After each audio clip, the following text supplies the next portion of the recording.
ദിവസം ഈ ശ്രീ അയ്യപ്പന്റെ പത്രസമ്മേളനം നടത്തിയ സമയത്ത് സംവിധായകൻ പറഞ്ഞ ഒരു കാര്യം ഭയങ്കര സോഷ്യൽ മീഡിയയിലൊക്കെ ഭയങ്കര ചർച്ചയായിട്ടുണ്ടായിരുന്നു. ശ്രീപൻ എന്ന സിനിമയിൽ ഞങ്ങൾ ഉപയോഗിച്ചിരിക്കുന്ന ടെററിസമാണ്.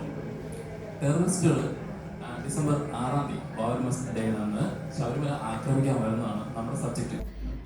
വേറൊന്നല്ല, ശബരിമലയിൽ ഇതുവരെ ഒരു പടക്കം പോലും ആരും എറിയാനുള്ള ധൈര്യമൊന്നും കാണിച്ചിട്ടില്ല. അപ്പൊ നിങ്ങള് ഈ സിനിമ ശ്രീ അയ്യപ്പൻ എന്ന് പറയുന്ന ഒരു സിനിമ, അങ്ങനെ ഒരു പേരില് സിനിമ ഇറക്കുന്നത് ഈ ടെററിസം അതൊക്കെ നമ്മുടെ ശബരിമലയിലേക്ക് വരുന്നു, അല്ലെങ്കിൽ ആ ഒരു രീതിയിൽ അതിനെ ഒരു പോർട്രേറ്റ് ചെയ്യുന്ന രീതിയിലാണെന്ന് പറഞ്ഞു. അപ്പൊ എന്താണ് ശരിക്കും ഈ സിനിമ നിങ്ങൾ പറയുന്നത്? എന്തുകൊണ്ടാണ് സംവിധായകൻ അന്ന് അങ്ങനെ പറഞ്ഞത്? സബ്ജക്ട് ദാരിദ്ര്യം ഇങ്ങനെയുള്ള സബ്ജക്റ്റുകൾ നാട്ടുകാർ ചെയ്തോളും.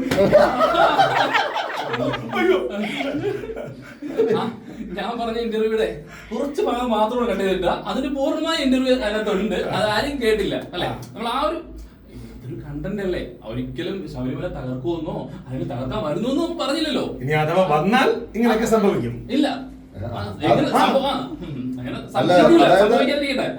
അതായത് നിങ്ങൾ നാട്ടുകാർക്ക് ഇങ്ങനെ സംഭവിച്ചാൽ അതിന് മുൻകരുതൽ എടുക്കാൻ വേണ്ടിട്ടൊരു അങ്ങനെ സംഭവിക്കാൻ വരുന്നതിന് മുൻകരുതലായിട്ട് അവിടെ വേറെ പരിപാടികൾ നടക്കുന്നുണ്ടല്ലോ. അതാണല്ലോ നാളെ നമ്മൾ സിനിമയിൽ കാണാൻ പോകുന്നത്.